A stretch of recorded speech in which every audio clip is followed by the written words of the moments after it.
이제 뭐 거의 모든 나라들이 기업들의 아젠다가 탄소 중립이 되고 있다고 합니다. 탄소 중립은 이제 거스를 수 없는 흐름, 대세가 된 셈인데요.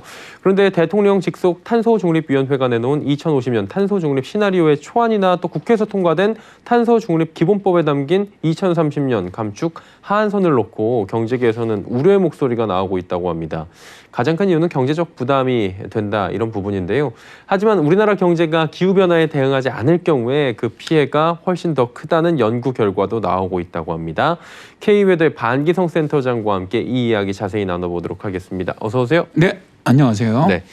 사실 경제계에서는 기후변화에 대응하기 위한 이 전환 과정에서는 이른바 전환 비용이라는 게 굉장히 크다고 주장을 하는 거죠. 아, 네, 그렇습니다. 네. 뭐 지금 예를 들어서 탄소 중립이라든가 뭐 탄소세, 뭐 탄소 국경세, 정말 거의 최근에 들어와서 다 나오는 말들인데, 맞아요. 이게 이제 기업하는 입장에서는 정신 차리기 힘들 정도로 많은 어려움이 닥치고 있는 것은 맞는 것 같아요. 예. 그런데 이제는 기후위기에 대응하지 않을 경우 오히려 더 큰 경제적 피해가 있을 수 있다는 건데요.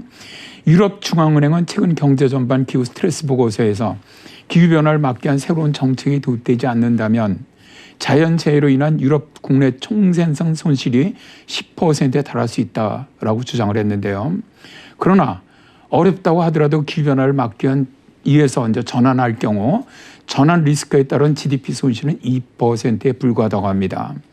보고서에서는 기후변화에 조기 대응하는 것이 경제적으로 이익이 있는데 탄소 중립 전환을 위한 정책을 일찍 채택하는 것이 효과적인 기술에 대한 투자 혹은 정책 실행을 하는 데 더 유리하다고 주장을 합니다. 예.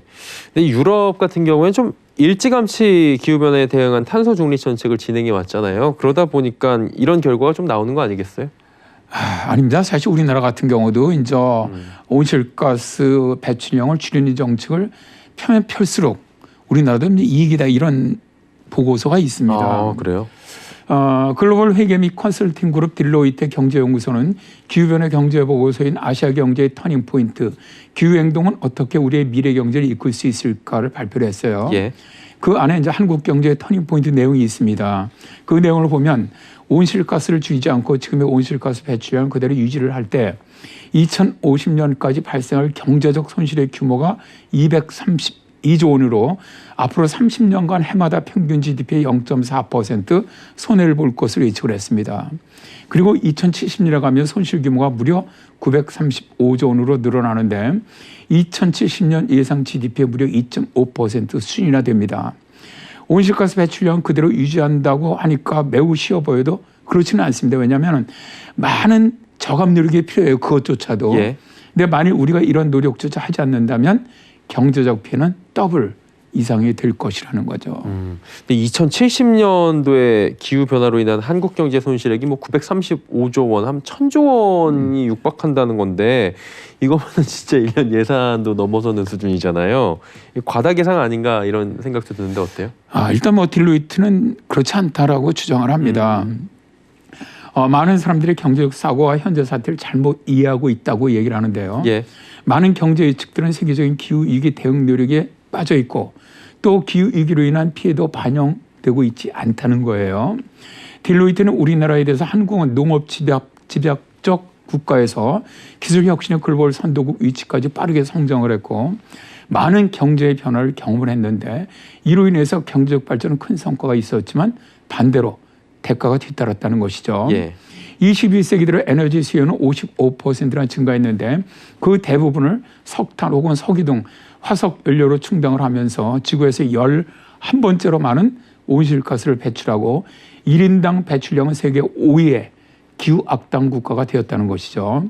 그리고 한국의 제조업과 서비스업의 에너지 수요는 21세기 들어서 70% 가까이 증가를 했는데 뭐 당연하게도 대부분 다 화석 연료로 충당하고 있다, 이렇게 말하고 있습니다. 그러니까 한마디로 전 세계적으로 탈탄소 경제로 가고 있는데 화석연료에 많이 의지하고 있잖아요. 그러다 보니까 문제 해결이 좀 어렵지 않나, 뭐 이런 생각도 드는데 어때요?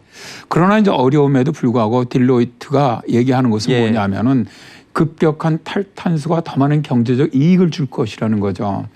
탈탄소를 하지 않게 되면서 당장 있게 되는 무역의 어려움 외에도 기온 상승으로 인한 생산성 감소, 태풍이나 홍수, 강과 폭설 등으로 인한 토지 생산성 감소와 함께 인프라 복구 비용의 증가 등은 결국 경제적 손실이 발생할 수밖에 없는 그런 구조가 된다는 건데요. 예. 그러나 이제 우리나라 급격한 탈탄소를 한다면 경제적 이익은 2070년까지 2,300조 원에 달한다고 주장을 하고 있습니다. 지구 평균 기온을 1.5도 상승 이내로 묶었을 때 얻게 될 경제적 이익인데요. 보고서에서는 첫째, 2025년까지 신속하고 과감한 기후행동, 둘째, 2025년에서 2040년 과감한 기후계획을 실행하는 10년, 셋째, 2040년에서 2050년 지구 평균 기온 상승 1.5도로 제한, 최악의 기후변화 영향 방지, 넷째, 2050년 한국 및 세계 경제 탈탄소화, 그리고 다섯 번째가 2070년 현대적으로 번영하는 넷째로 미래를 위해서 2070년 이후까지도 기온 상승폭 1.5도 제한을 유지할 경우 엄청난 경제적 이익이 발생할 수 있다는 것이죠. 근데 가야 하는 길이라면은 정말 발빠른 대응이 필요한 것이 아니냐 그런 생각을 합니다. 탈탄소 경제의 이 전환의 득과 실은 분명한데 기왕에 갈 길이라면 빠르게 전환하는 게 나아 보인다라고 오늘 이야기를 해주셨습니다. KBO드의 반기성 센터장과 함께 이야기 나눠봤습니다. 고맙습니다. 네, 고맙습니다.